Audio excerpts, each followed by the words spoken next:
चलते हैं दर्शकों को मुख्यमंत्री के पास। मुख्यमंत्री कुछ कह रहे हैं सोनिया गांधी के साथ जी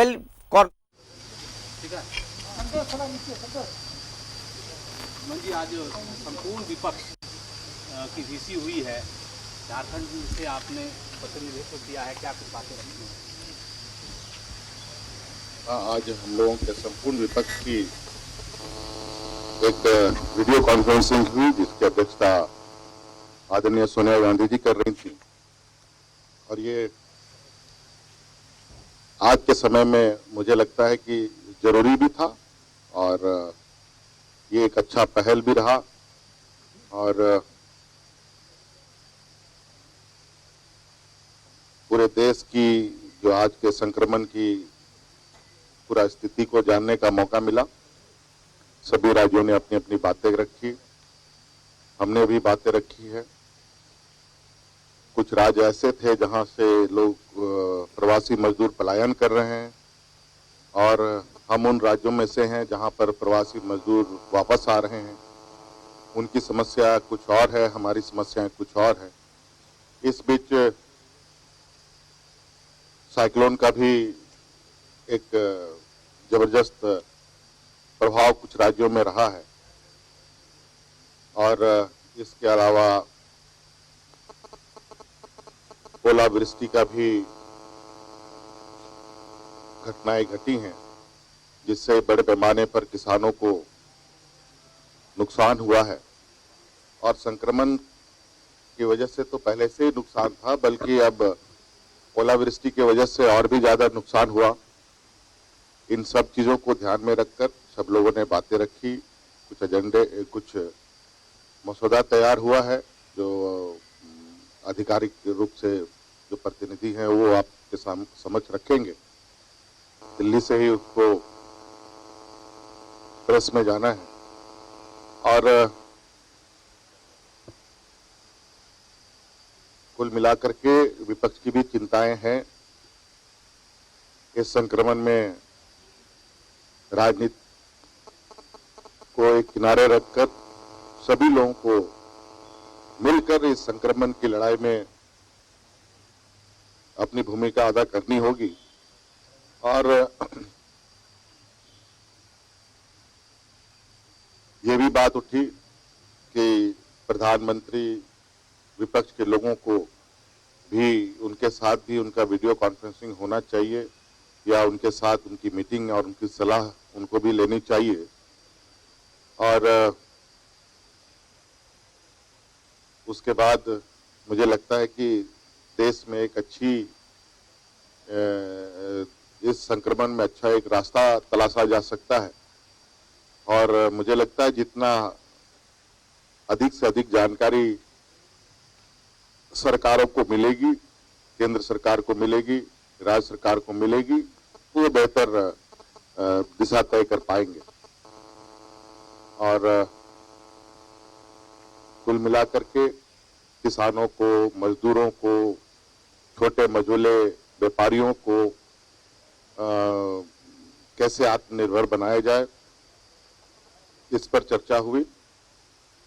और आने वाला समय में क्या दिशा होना चाहिए, इस पर चर्चा हुई।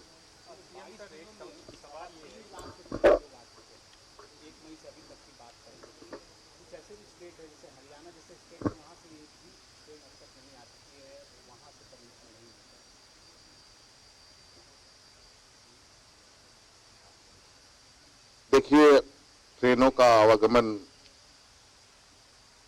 लगातार रहा है।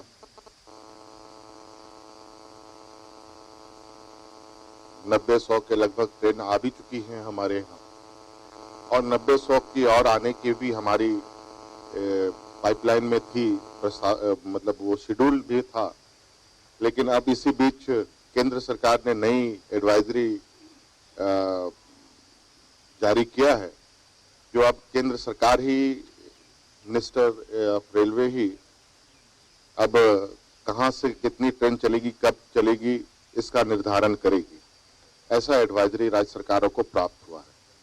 और आज नतीजा इसका ये हुआ कि महाराष्ट्र से एक ट्रेन झारखंड के लिए चली है, जिसमें लगभग 1500 यात्री हैं झारखंड के। और ये कहीं महाराष्ट्र के ही किसी स्टेशन में लगभग अभी 8-10 घंटों से खड़ी, ना वहाँ खाने की व्यवस्था है ना पीने की व्यवस्था है, और इसका लगातार मॉनिटरिंग किया जा रहा है। लगातार भारत सरकार और रेलवे को इसकी जानकारी दी जा रही है, लेकिन पता नहीं कहाँ क्या हो रहा है, कुछ समझ में नहीं आ रहा है, और भी कोई बड़ी घटना न घट जाए ये हमें चिंता है। और इसको लेकर के पदाधिकारी लगातार केंद्र सरकार के पदाधिकारियों के साथ संपर्क में हैं, और हम देखते हैं इस पर हम लोग क्या और बेहतर रास्ते निकाल सकते हैं।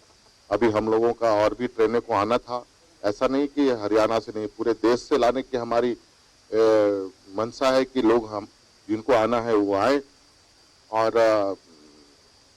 बहुत लोग आए भी हैं। कुछ लोग अपने तरीके से आए, अपने संसाधनों के माध्यम से आए, ट्रेनों के बसों के माध्यम से आए, प्राइवेट गाड़ियों के माध्यम से आए हैं। और क्योंकि लोगों में काफी मतलब एक असुरक्षा का भाव घर कर गया है, जिसके वजह से लोग थोड़ा सा बहुत गति से निकल रहे हैं।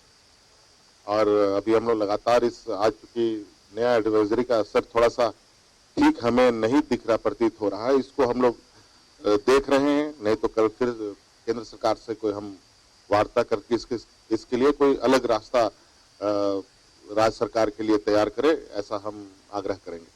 आपको लगता है कि जो बीजेपी शासित प्रदेश नहीं है वहाँ की गवर्नमेंट के साथ सेंट्रल को जो कॉपरेशन करना चाहिए उस तरह का सहयोग नहीं मिल रहा है? क्योंकि रेल मंत्री बार बार ट्वीट करके ये कहते हैं कि राजस्थान और झारखंड के सीएम जो हैं वो अनुमति नहीं दे रहे। फिर उन्होंने एक बार ट्वीट किया, सर भाई 1 तारीख से जो 100 जोड़ी ट्रेन चल रही है, झारखंड को 1 ट्रेन मिली है और 8 ट्रेन यहाँ से होकर बिहार से ज्यादा ट्रेनें चली हैं, जो कि वहाँ पे इस साल चुनाव होने हैं, 22 उसको भी जोड़कर देख रहे हैं। देखिए, अब इस विषय पर टिप्पणी अभी तो नहीं करूंगा, लेकिन ये विषय जरूर बाद में आएगा, और हम चाहेंगे कि इस विषय को हम बाद में ही चर्चा करेंगे तो ज्यादा बेहतर होगा। अभी हम संक्रमण से बाहर कैसे निकले, ये ज्यादा प्राथमिक है।